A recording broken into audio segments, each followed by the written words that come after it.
국민의힘이 소속의원과 당협위원장 연석회의를 열고 비대위원장 논의에 나섰지만 결론에 이르지 못했습니다. 이재명 민주당 대표는 김부겸 전 총리와 만났지만 이낙연 전 대표의 만남은 불발됐습니다. 국회 정치개혁특별위원회가 위성정당 방지법 첫 심사에 들어갔지만 여야 입장차만 확인했습니다. 윤석열 정부 2기 내각 장관 후보자들의 인사청문회가 시작됐습니다. 첫 주자인 송미령 농림축산식품부 장관 후보자 청문회에선 양곡관리법과 행정 경험 등을 두고 여야가 거세게 충돌했습니다.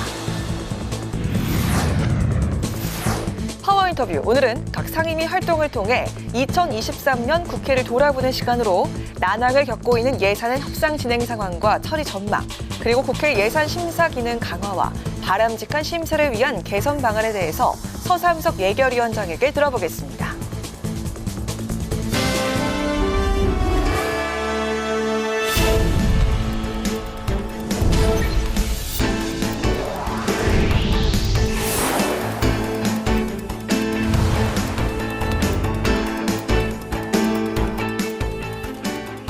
여러분 안녕하십니까? 12월 18일 월요일 국회 라이브 6 시작하겠습니다. 오늘 방송은 송미령 농림축산식품부 장관 후보자 인사청문회 관계로 조금 늦게 방송합니다.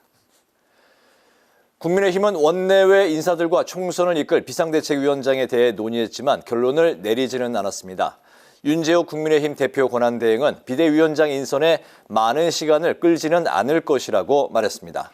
이재명 민주당 대표는 김부겸 전 국무총리와 접촉하며 당내 분열을 봉합하기 위해 동분서주하는 모습입니다. 민주당 인재영입위원회는 영입인재 3으로 류사명 전 울산중부경찰서장을 영입했습니다. 여야 소식을 남수지 기자가 전합니다. 국민의힘이 원내외 인사들과 연석회의를 갖고 비대위원장 차출에 시동을 걸었습니다. 윤재욱 원내대표는 국민이 공감하는 대안을 찾아내야 한다고 강조했습니다. 회의에선 비대위원장 인선 기준 등 다양한 이야기가 나온 것으로 알려졌습니다. 특히 주말 내내 비대위원장으로 한동훈 법무부 장관이 급부상한 만큼 회의에서도 한 장관을 두고 여러 의견이 나왔습니다. 한 장관을 비대위원장으로 추대해야 한다는 의견도 많았던 반면 한 장관의 정치권 입성 시기도 확정이 되지 않았는데 비대위원장 추대는 이른 카드라는 이야기도 나온 것으로 알려졌습니다. 윤재욱 국민의힘 대표 권한대행은 회의에서 여러 의견을 수렴했지만 아직 필요한 절차가 있다고 강조했습니다. 하지만 비대위원장 인선 시기에 대해서는 시간을 많이 끌지 않겠다고 설명했습니다. 중요한 의견 수렴 과정을 거쳤다. 그렇게 생각을 해주시면 좋겠고요. 필요한 절차가 조금 남아있기 때문에 또 그 과정을 거친 연후에 제가 판단하겠습니다. 이재명 더불어민주당 대표는 총선을 앞두고 당내 갈등 통합에 나섰습니다. 앞서 문재인 정부에서 총리를 맡았던 김부겸, 이낙연, 정세균 3명의 연대설이 점화된 데다 이낙연 전 대표가 당 혁신을 요구하며 창당을 공식화한 상황. 오늘 이 대표는 한 영화시사회에서 3명의 총리를 만날 예정이었으나 김부겸 전 총리와의 만남만 성사됐습니다. 이 자리에서 이 대표는 민주주의 후퇴를 막아야 한다며 백지장도 맞들어야 하는 상황이라며 다시 한번 단합을 강조했습니다. 지금 상황에서 가장 중요한 것은 민주주의와 민생 경제의 후퇴, 퇴행을 막는 것입니다. 백지장도 맞들어야 되는 상황이어서 이 대표는 오는 20일과 28일 각각 김 전 총리와 정 전 총리를 만나기 위해 일정을 조율 중인 것으로 알려졌습니다. 이를 두고 일각에선 이재명 대표가 두 총리와의 만남으로 이낙연 신당 견제에 들어갔다는 분석이 나옵니다. 한편 민주당 인재영입위는 오늘 3차 영입인재로 류삼영 전 울산중부경찰서장을 투입했습니다. 류 전 총경은 지난해 행안부 경찰국 신설 반대를 주도했다가 경찰을 떠난 바 있습니다. 류 전 총경은 윤석열 정권의 등장으로 경찰의 민주화가 무너졌다며 경찰이 국민의 경찰로 거듭나야 한다고 자신의 포부를 밝혔습니다. 국회 방송 남수지입니다. 윤석열 정부 2기 내각 장관 후보자들의 인사청문회가 이번 주에 잇따라 열립니다. 청문회 첫 주자는 최초의 여성 농식품부 장관이 될 가능성이 있는 송미령 후보자였는데요. 여야는 양국관리법과 후보자의 전문성 등을 놓고 설전을 펼쳤습니다. 한규미 기자가 보도합니다. 국회 농림축산식품해양수산위원회에서 송미령 농식품부 장관 후보자 청문회가 열렸습니다.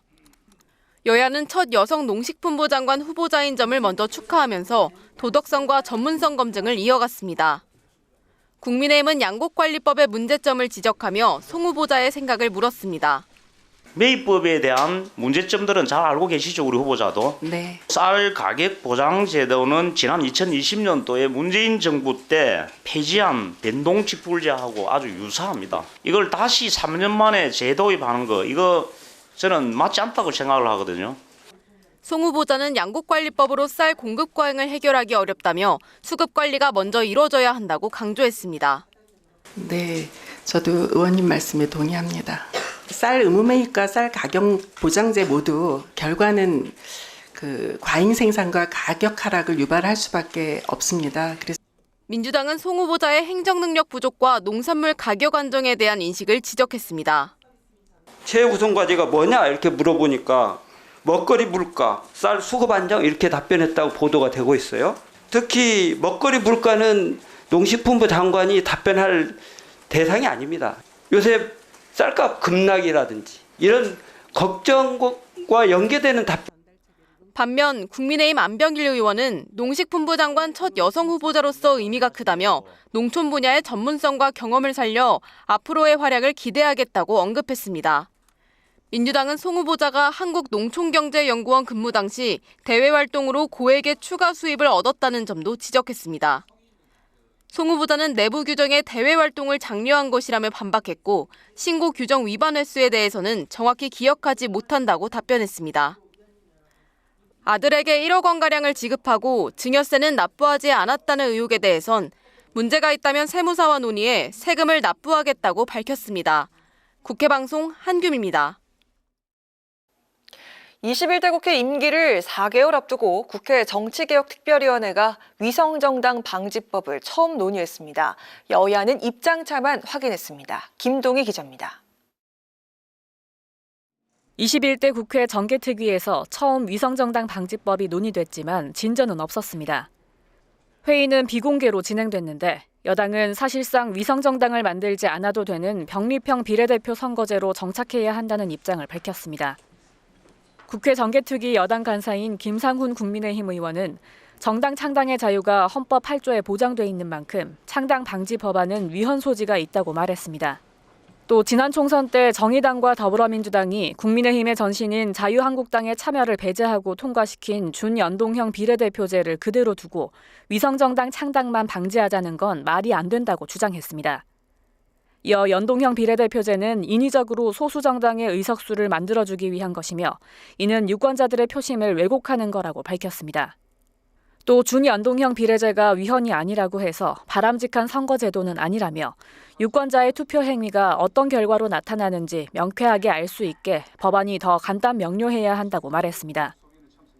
야당에선 정개특위 의제였던 연동형 비례대표제의 개선을 위해 아무것도 하지 않고 손을 놓고 있는 건 직무유기라고 주장했습니다.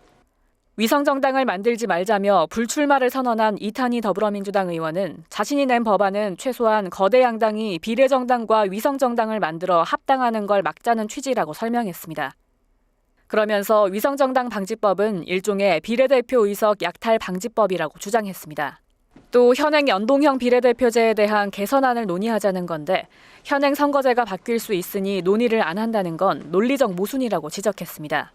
심상정 정의당 의원도 형법으로 강도나 살인을 다 막을 수 없다고 형법이 필요 없냐며 나쁜 행위를 예방하고 통제하는 방안이 필요하다고 주장했습니다. 여야가 서로 입장만 확인한 채 회의는 종료됐는데 다음 회의 일정도 아직 잡히지 않았습니다. 국회 방송 김동희입니다. 여야가 12월 임시국회를 소집하면서 내년도 예산안을 20일에 처리하기로 합의했었는데요. 여야의 예산안 협상은 지지부진한 데다 쌍특검법 처리를 두고 대치하고 있어서 올해 예산안 처리가 쉽지 않아 보입니다. 장정영 기자입니다. 내년도 예산안의 법정 처리 기한을 2주 이상 넘긴 여야. 이번 주 수요일 본회의에서 예산안 처리를 목표로 하고 있습니다. 하지만 여야 협상은 총 예산 656조 9천억 원 가운데 약 57조 원 규모에서 이견을 좁히지 못하고 있습니다. 야당은 권력기관의 특수활동비를 줄여 R&D 예산 증액을 요구하는 반면 꼭 필요하다면 권력기관의 특활비나 순방비용 같은 이런 불효불급한 예산을 줄여서라도 R&D 투자에 나서는 것이 정부의 책임입니다. 여당은 새만금, 지역화폐 예산 증액 등을 놓고 이재명표 예산이라며 수용할 수 없다는 입장입니다. 정부 예산 편성권의 기본을 침해하지 않는 범위에서 절충을 이루고 당의 이익이 아닌 국익의 관점에서 20일에 합의 처리할 수 있기를 바랍니다. 여야는 20일 예산안 처리가 불발되더라도 법안 처리를 위해 잡아놓은 28일 본회의에서 예산안 처리를 다시 시도할 것으로 전망됩니다. 하지만 야당이 연내 김건희 여사 주가 조작 의혹 등의 이른바 쌍특검법과 양평 고속도로 노선 변경 의혹 국정조사 등을 통과시키겠다는 계획에다 내년도 예산안에 단독 수정안도 마련해 놓고 있어 20일과 28일 본회의 모두 여야 대치는 불가피해 보입니다. 준예산 사태는 막아야 한다는 점에 여야가 공감대를 형성했지만 예산안의 최종 합의에 이르기까지는 아직 진통이 남아있는 상황. 모레 본회의가 열리기 직전까지도 여야의 물밑 협상은 계속될 것으로 보입니다. 국회 방송 장장은입니다.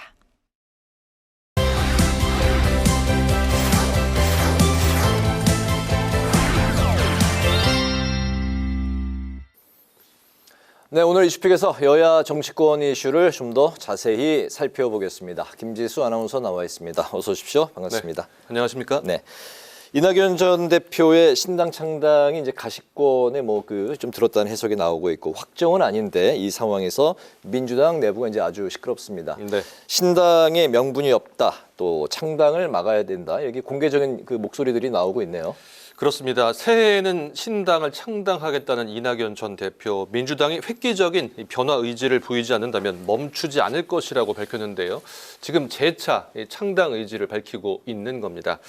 이에 민주당 친명계 원외 모임인 더민주 전국혁신회의가 오늘 국회에서 기자회견을 열었는데요. 네. 헛된 정치적 욕망으로 민주당의 이름에 먹칠을 하고 선후배, 동지들에게 깊은 상처를 안겨주고 있다고 비판을 했고요. 이낙연 전 대표가 얘기하는 신당 창당의 이유를 도저히 이해하기 어렵다며 이 전 대표는 대표 시절에나 이후에도 정치 양극화 문제를 해결해보고자 하고 단 한 번도 얘기한 적이 없다고 지적을 했습니다. 여기에 민주당 초선 의원들이 최근 이낙연 전 대표의 신당을 만류하는 호소문을 만들어서 민주당 의원들의 서명을 받고 있는데요. 신당 창당 추진을 즉시 중단해달라며 분열은 필패다, 총선 승리를 위해서 민주당에서 함께 해달라고 호소하고 있습니다. 네, 반면에 당 지도부가 이낙연 전 대표를 이제 포용하고 통합에 나서야 한다, 이런 의견도 이제 나오고 있는데 오늘 그 저녁에 극장에서 이제 만날 수도 있었던 그 이제 만남, 명락회동이 그 성사가 되지 않을 거라고요? 네, 영화 시사회에 이제 두 사람이 참석을 하기로 했었는데요. 네. 이재명 대표는 2시 시사회, 그리고 이낙연 전 대표가 7시 시사회에 참석을 하게 되면서 네. 시간이 엇갈렸습니다. 그래서 이제 명락회동이 불발이 됐습니다. 네. 이런 가운데 말씀하신 대로 이재명 대표가 이 전 대표를 직접 만나서 갈등을 봉합을 해야 된다, 이런 목소리도 함께 나오는데요. 네. 박용진 의원 SNS에 이 당이 미운 놈 나가라식의 태도만 취하면 혁신 없는 패배만 남을 것이다, 이렇게 비판을 했고요. 이철희 전 의원도 라디오 인터뷰에서 초선 의원들이 신당 창당을 반대하는 서명을 받고 있는 것에 대해서 문제를 해소하려는 노력 없이 그만하라는 것은 나가라는 것밖에 더 되냐, 이재명 대표가 직접 나서야 한다고 강조를 했습니다. 네. 국민의힘 상황을 이제 보면 오늘 국회의원 당협위원장 연석회의를 열었는데 당을 이끌 비대위원장 인선을 논의했었고 현재 이제 한동훈 이제 장관 이야기가 이제 많이 나오고 있는데 한동훈 차출론 가능성이 점점 높아지고 있는 분위기네요. 네, 한동훈 차출론, 추대론 이런 얘기들이 많이 나오고 있는데요. 네. 원래 현재까지는 한동훈 장관, 원희룡 장관, 김한길 국민통합위원장, 그리고 이뇨한 전 혁신위원장까지 비대위원장으로 다수의 인물들이 거론이 되고 있었습니다. 이에 국민의힘이 오늘 당 지도부와 원외 당협위원장 등 200여 명이 참석하는 연석회의를 열었습니다. 네. 윤재욱 당대표 권한대행 가장 중요한 의견 수렴 과정이 오늘 열리는 연석회의다, 이렇게 이제 회의 전에 밝혔었는데요. 회의가 끝나고 그렇다면 결정이 언제쯤 날지 묻는 질문이 있었는데 시간을 많이 끌지 않겠다. 다만 내일과 모레 이틀간 예산안 처리가 있다. 이렇게 답변을 했습니다. 비대위원장 인선 빨리 결정은 하겠지만 예산안 통과 이후가 될 것이다. 이렇게 지금 해석이 되고 있고요. 이런 가운데 당 지도부와 친윤계에서는 한동훈 장관을 비대위원장으로 추대해야 한다. 이런 의견들이 많았는데요. 수도권 위기론이 나오는 상황에서 이를 돌파하려면 대중적인 인지도가 높은 한동훈 장관이 당의 전면에 나서야 한다. 이런 뜻입니다.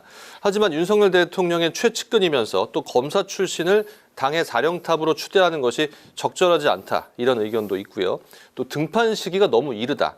그리고 총선이 4개월도 안 남았는데 본인의 선거 한 번 안 해본 사람이 선거를 지휘할 수 있겠냐. 정치 경험이 전무하다. 뭐 이런 한계점들이 같이 지적이 되고 있는 상황입니다. 네, 한동훈 장관은 이제 비대위원장설에 대해서 여러 가지 이야기가 정말 뭐 많이 나오고 있네요. 하이 리스크, 뭐 하이 리턴도 있고 정치 경험은 없지만 또 선거에서 대박이 날 수도 있고 또 아끼지 말고 이번에 써야 된다. 또 비대위원장보다는 선대위원장을 맡기는 게 낫다. 여러 말이 나오고 있는데 그 민주당에서는 윤 대통령의 최측근인 한동훈 장관이 추대된다면 오히려 고맙다. 근데 또 민주당에 득이 될 것이다. 뭐 이런 의견도 나오고 있네요. 네, 득이 될 것이다, 뭐 유리하다, 뭐 이런 또 말들이 나오는데요. 정청래 최고위원, 내년 총선이 윤석열 정권을 심판하는 선거다. 국민의힘이 윤석열 지우기를 하고 싶을 텐데 윤석열의 아바타를 전면에 내세우는 이런 자기 모순을 수용할지 궁금하다. 이렇게 주장을 했고요. 네. 야당 입장에서는 뭐 굳이 뭐 한동훈이 비대위원장이 되는 것을 반대할 이유가 없다. 이렇게 덧붙였습니다. 네. 장경태 최고위원도 라디오 인터뷰에서 한동훈 장관이 꼭 비대위원장이 되면 좋겠다고 밝혔는데요. 국민의힘의 현재 문제가 수직적인 어떤 당정 관계다. 그런데 그리고 용산 출장소 아니냐며 한 장관은 누가 봐도 윤 대통령의 대리인이라고 비판을 했습니다. 네, 총선이 이제 4개월도 남지 않은 상황인데 오늘 국회 정치개혁특위가 위성정당 방지법에 대해서 논의를 했는데 여야가 서로 이제 입장 차이만 확인을 했다고요? 네, 오늘 이제 논의가 처음 논의한 거였습니다. 정치개혁특별위원회에서요. 이 선거제 개편을 담당하는 곳이죠. 국회 정치개혁특별위원회가 법안 소위를 열었습니다. 위성정당 방지법 안건을 논의를 했는데 민주당 요구로 안건에 오르기는 했지만 국민의힘은 불필요한 법이다. 이런 입장이어서 지금 말씀해 주신 대로 결론을 내지 못하고 있는데요. 오늘 논의된 위성정당 방지법, 총선에 참여하는 정당이 지역구와 비례대표 후보 모두를 추천하도록 하고 위성정당과 합당하는 정당은 보조금을 대폭 삭감하는 그런 내용입니다. 국민의힘은 위성정당 방지법이 헌법에 어긋난다는 입장인데요. 김상훈 의원, 정당 설립의 자유를 규정한 헌법과 배치돼서 위헌의 소지가 있다. 위성정당을 둘 필요가 없는 선거제를 채택하면 된다고 주장을 했는데요. 국민의힘은 병립형으로 돌아가자 이렇게 당론을 정한 상태입니다. 하지만 민주당 이탄희 의원 기자들에게 정개특위를 처음 만들 때 연동형 비례대표제 개선 문제가 의제로 들어가 있었다고 강조를 했고요. 정의당 심상정 의원은 여당은 법안을 만들어 봐야 위성정당을 못 막는다고 하는데 강도나 살인을 다 막을 수 없다고 형법이 과연 필요 없는 것이냐 이렇게 비판을 했습니다. 네, 쉽게 결론이 날 것 같지 않은 그런 이제 상황인 것 같은데 국민의힘은 어쨌든 병립형으로 의견을 이제 수렴한 분위기. 민주당이 이제 병립형이냐 연동형이냐 결단을 내려야 될 이제 시기는 점점 다가오고 있죠. 그렇습니다. 이재명 대표 당 지도부의 결단만 남아있다 뭐 이런 분석들이 나오고 있는데요. 이재명 대표가 멋지게 지면 뭐 하냐 병립형으로의 회귀를 시사하는 이런 발언을 하면서 당내 갈등이 심화되고 있는 상황입니다.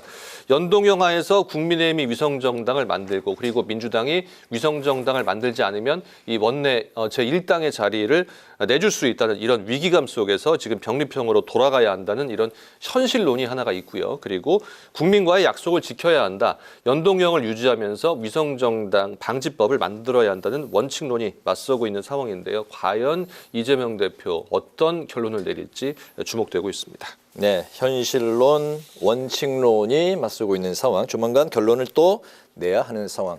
오늘 이슈픽 여기까지 듣겠습니다. 김지수 아나운서와 함께했습니다. 수고 많았습니다. 네, 고맙습니다.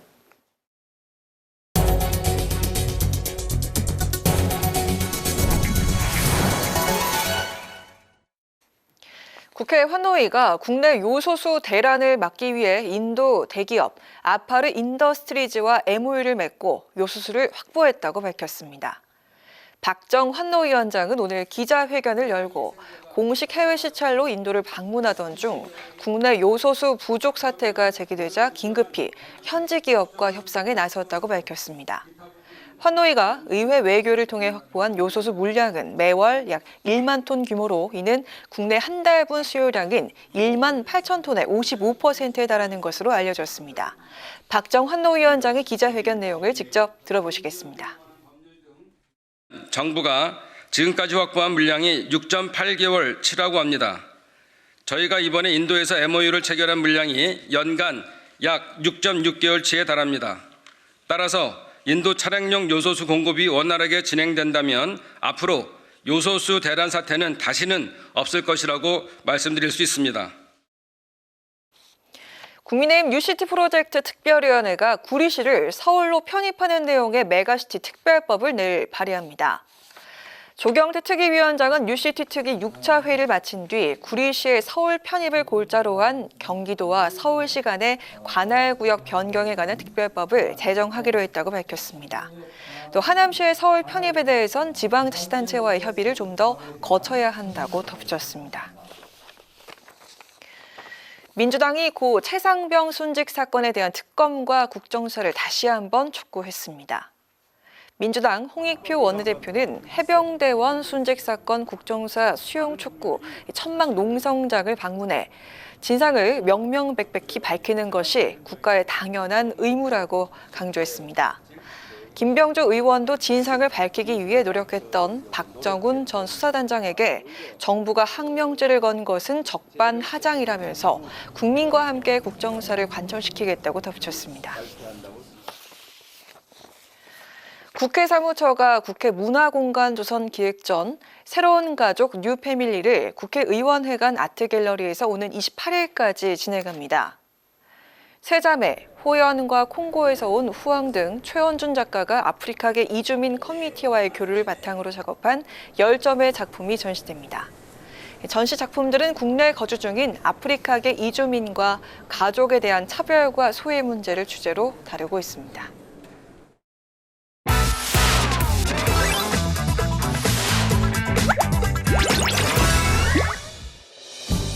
12월 18일 강아랑이 전해주는 정치권의 뜨거운 말말말 강아랑의 정치랑입니다. 자, 오늘 첫 번째 주제 보겠습니다. 제3지대로 모여랍니다. 이른바 금태섭 신당으로 불렸던 새로운 선택이 어제 공식 창당대회를 갖고 출범을 알렸죠.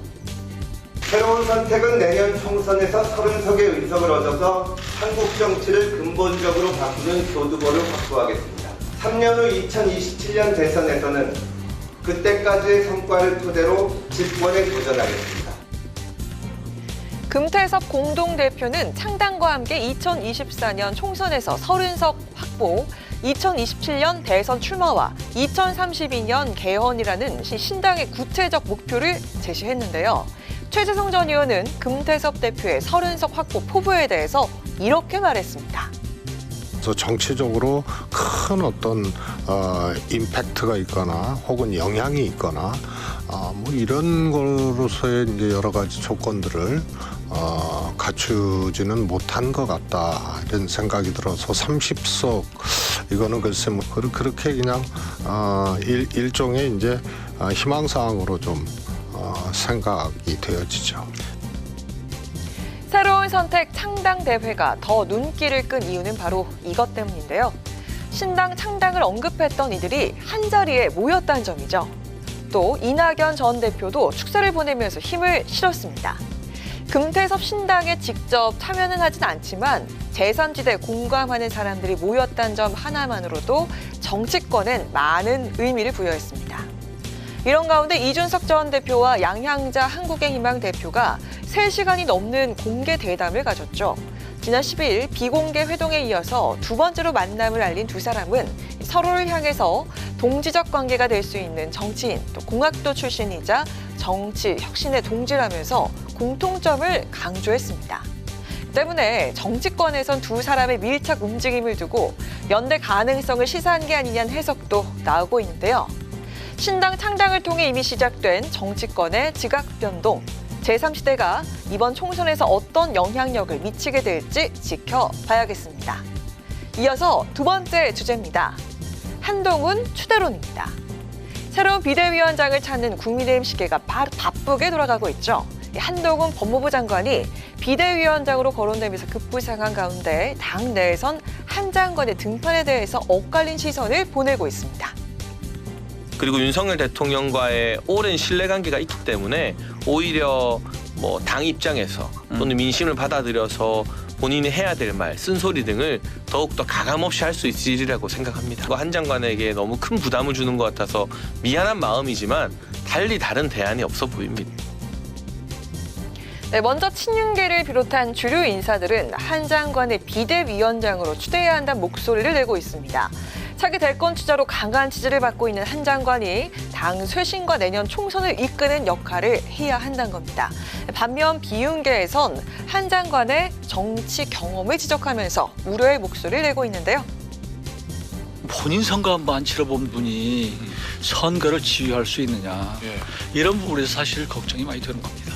지금의 한동훈 장관이 비대위원장으로 오시면 선거나 정치를 잘 사실은 모르기 때문에 국민들이 정말 저분이 그런 정치력이 있구나라는 면을 보여주시는 것은 그렇게 많지 않다고 봅니다. 일단 그런 리스크는 안고 들어가야 된다는 걸 감안해야 될 겁니다. 야당에선 한동훈 장관의 차출론이 싫지만은 않은 분위기인데요. 꼭 한동훈 장관 비대위원장 되셨으면 좋겠고요. 지금 윤석열 대통령을 지지하지 않는 혹은 문제가 있다고 생각하시는 대다수의 국민이거든요. 그럼 이걸 어떻게 엎을 것에 대한 고민을 하는데 한동훈 장관이다? 저희는 땡큐죠. 정치에 마음이 가셔서 인사검증 문제는 뒷전이신 것 같습니다. 그럴 바엔 빨리 자기 자리 내려놓으시고 정치 시작하시고 인사검증은 다른 사람들에게 제대로 할 수 있는 사람한테 맡겨줬으면 좋겠습니다. 한 장관의 추대론에 대해 윤재욱 당대표 권한대행은 말을 아끼고 있습니다. 비대위원장 인선에 대해선 의견 수렴을 이어간다는 방침을 밝혔습니다. 국민 눈높이에 맞는 당 지도체제의 정비가 가장 시급하고 중요한 과제가 되었습니다. 그 과정에서 가장 중요한 것은 당내 구성원들이 모두 모여 국민이 공감하는 대안을 찾아내는 것이고 더욱 하나된 모습으로 국민의 기대에 부응하는 것입니다. 한동훈 법무부 장관은 오늘 외부 일정을 돌연 모두 취소하며 또 다른 해석의 여지를 던진 상황입니다. 당대표 사퇴로 위기를 맞게 된 국민의힘, 누가 구원투수로 등판할지 지켜봐야겠습니다. 지금까지 강아랑의 정치랑이었습니다.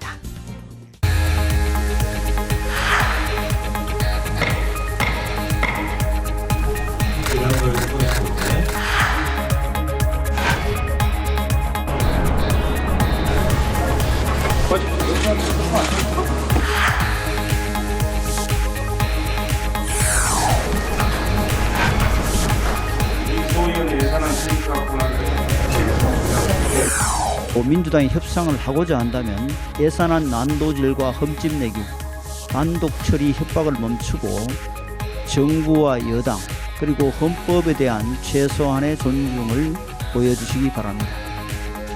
국회 예산심의 동의권을 무시하는 무성의한 태도로 합의가 되지 않으면 20일 본회의에서 통과될 예산안은 민주당의 수정안일 수밖에 없습니다.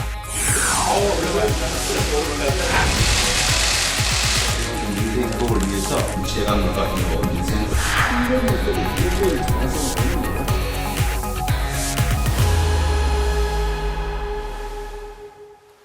네, 각 상임위 활동을 통해서 2023년 국회의 성과와 과제를 돌아보는 시간. 오늘은 올 한 해 정부 예산을 결산하고 새해 예산안 심의를 담당하는 예산결산특별위원회 순서입니다. 내년 예산안이 결국 법정 시한과 정기 국회를 모두 넘기고 말았는데요. 여야는 주말에도 협상에 나섰지만 여전히 입장 차이를 좁히지 못하고 있습니다. 예산안 처리 전망과 예결위 권한 강화에 대해서 서삼석 예결위원장을 모시고 관련 말씀을 나눠보겠습니다. 위원장님. 안녕하세요. 반갑습니다. 네, 안녕하세요. 바쁘신데 나와주셔서 감사드리고요.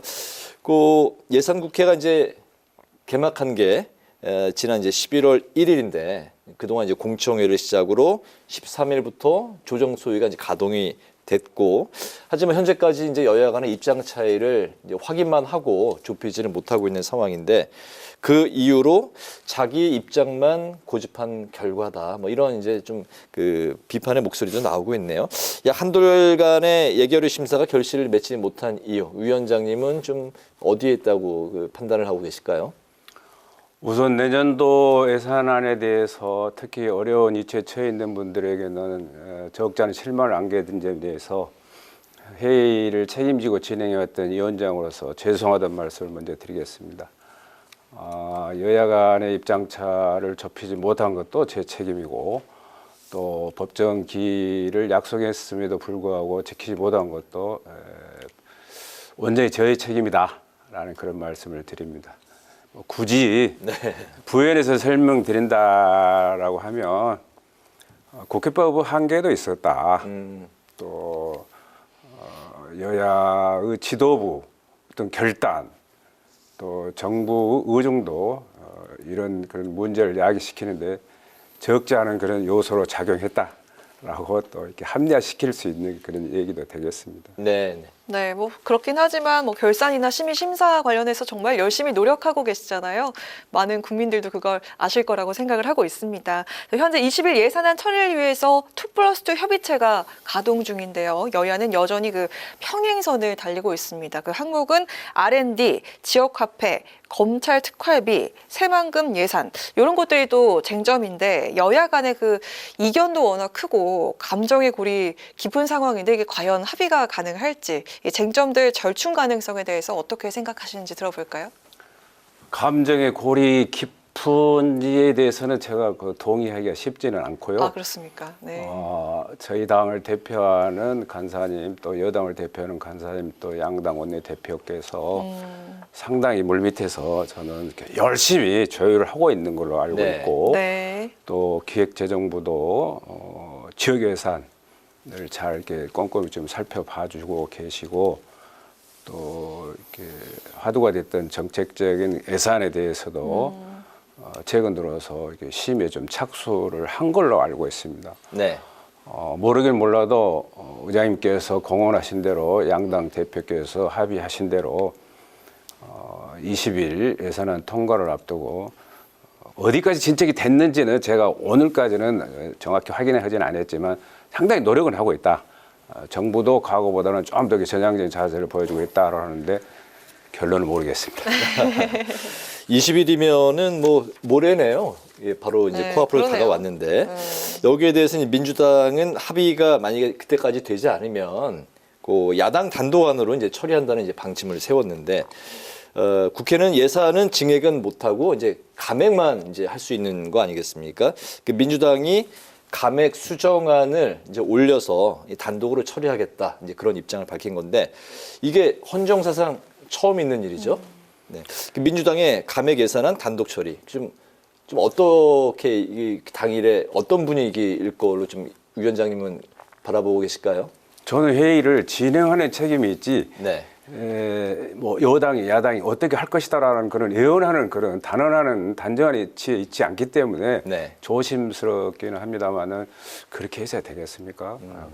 국회는 뭐 여야 간의 입장차가 분명하고 또 뚜렷하게 구분이 되더라도 결국은 뭐 이렇게 합의하고 협의하는 그런 구조의 틀에 능숙하기 때문에, 또 의장님이 계시기 때문에 여야 지도부가 저는 좋은 그런 방안을 도출해 낼 걸로 좀 확신을 하고 있고, 또 그렇게 가야 됩니다. 그렇지 않게 되면은 결국은 뭐 열심히 일해온 뭐 국회가 하루아침에 욕을 먹는 것은 뭐 어쩔 수 없다 치더라도 목말라 하고 있는 그런 그 국민들한테 더 이상 큰 피해를 줘서는 안 되기 때문에 저는 주어진 그 약속 기일 내에 반드시 협의가 전 잘 될 걸로 긍정적으로 생각하고 있습니다. 네. 네, 몇 가지 불만과 좀 지적이 있는 것 같은데요.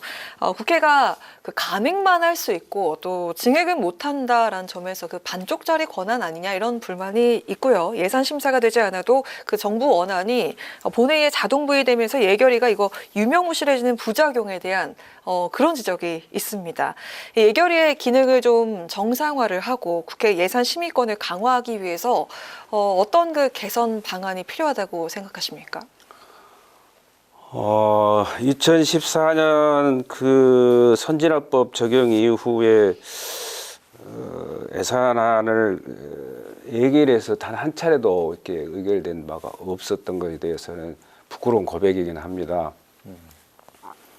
저 개인적으로 이렇게 뭐 말씀드린다면은 대한민국 국회 예결위원장의 위치에 있는 그런 저희 신분을 두고 저희 지인들이나 저희 지역에서 또 오히려 심지어 뭐 정부 부처에서도 모든 것을 다 이렇게 해결할 수 있는 그런 뭐 막강한 권한을 가지고 있는 것처럼 생각을 하고 계시는데 방금 앵커께서 말씀하신 것처럼 그것은 아니다.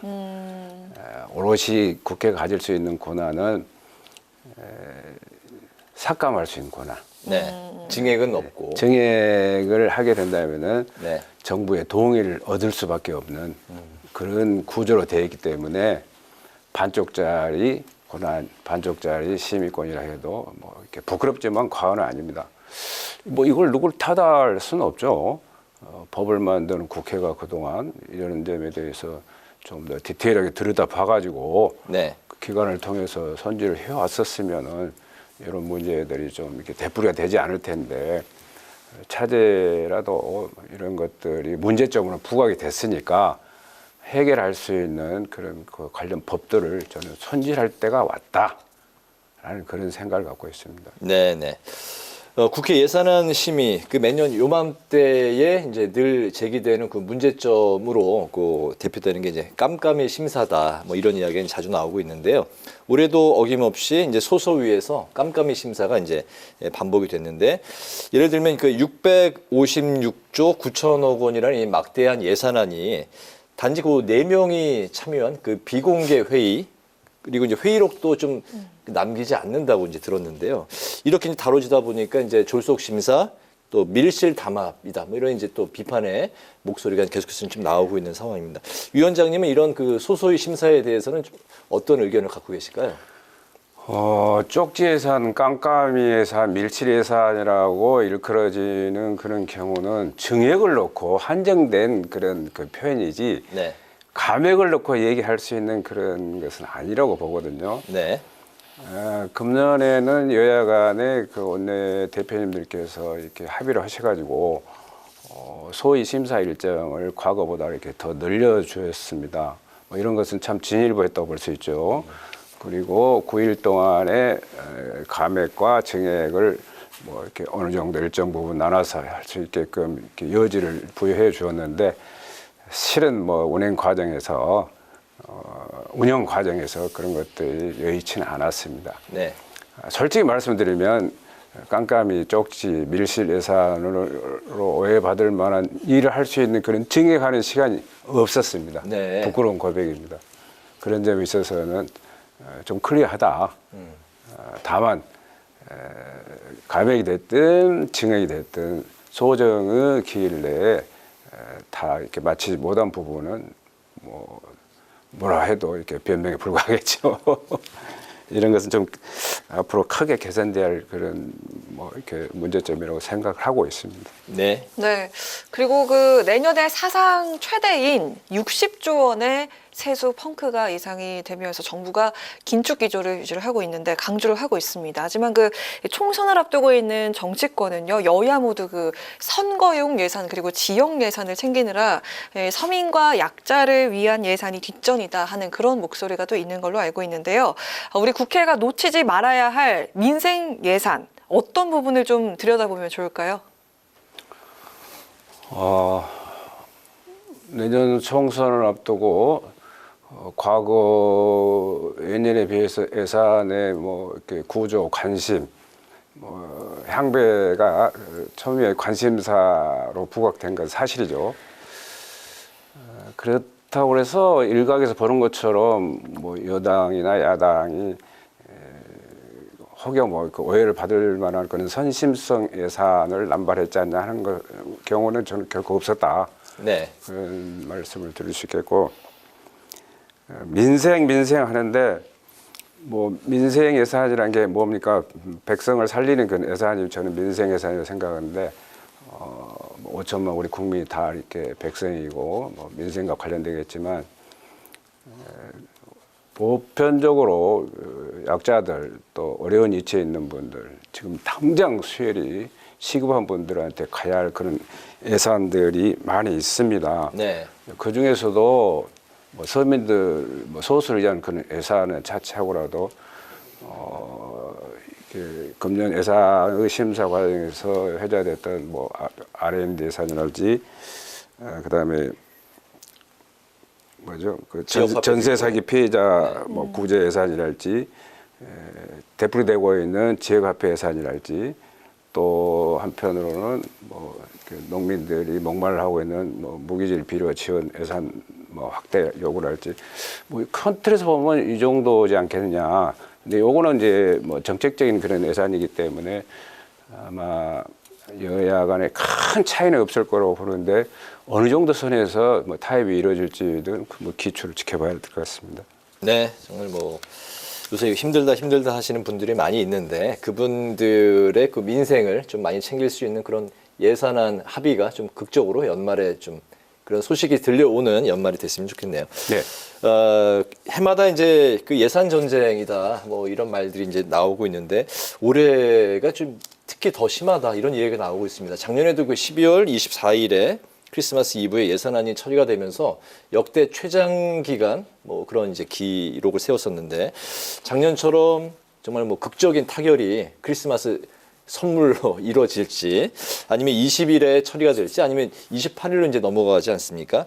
쌍특검과 맞물려서 정말 그 준 예산 뭐 이런 또 사태까지 갈지 위원장님은 좀 어떻게 좀 관련해서 말씀을 하실까요? 뭐 사회자분께서 상당히 저보다 먼저 나가시는 것 같은데 오히려 사회자 말씀이 제가 더 두렵습니다. 저는 그 예결위원장직을 수락하면서 네. 법을 만드는 국회가 법을 지키는 국회로 국민들한테 좀 신뢰를 회복하는 그런 계기를 한번 삼아보자 하는 그런 얘기를 한 적이 있어요. 네. 법정 기일 내 예산을 처리하자고 그랬는데 못했다는 것에 대해서는 제가 아까 이렇게 죄송하다는 말씀을 드렸는데 이번 20일까지 예산을 처리해야 된다라는 것에 대해서는 김진표 의장님께서 뜻이 아주 완고하십니다. 네. 저한테도 개인적으로 부르셔가지고 의장님의 그 뜻을 확인할 수 있는 그런 기회가 있었었고 또 양당에서도 더 이상 미뤄서는 안 된다는 그런 것들이 어느 정도로 물밑에서 이렇게 교감을 이루고 있기 때문에 저는 불과 뭐 이틀 앞으로 다가왔지만 20일 안 처리가 가능하지 않겠냐 그런 생각을 갖고 있습니다. 또 그렇게 처리될 것으로 믿고 그렇게 안 되면 큰 걱정입니다. 네. 우리가 그 예산 예결위 관련 이야기를 좀 했는데 그 예결위원장으로서 그동안 좀 소회를 좀 들어볼 수 있을까요? 성과나 뭐 어떤 걸 좀 이루셨을까요? 국회 선진화법도 중요하지만 관련 그 법 조문을 저는 반드시 개정을 해서라도 국회의 그 심의 권한이 감액과 증액을 동시에 이루어질 수 있는 쪽으로 저는 바꿔야 된다. 그렇지 않으면 법정 기일을 넘기는 이런 문제들이 되풀이될 수밖에 없을 것이다. 네. 당초에 그 증액권을 국회에다 주는 것에 대해서는 국회의 어떤 그런 선심성을 좀 이렇게 방지하자고 그랬는데 요즘 세상이 어떤 세상입니까? 뭐 국민들 수준이 높고 또 시민사회 단체에서 보는 눈이 있고 그러는데 또 언론도 가만히 있지 않습니다. 네. 개정을 해야 할 때가 왔다라고 생각하고 저 그 예결위원장으로서 그 메시지가 불효불급 필급이었습니다. 불필요한 예산은 여가 됐든 야가 됐든 과감하게 삭감을 하자 하는 것들은 그 동의를 해왔던 사람이고 그건 또 야당에서 보편적으로 주장하는 그런 논리입니다.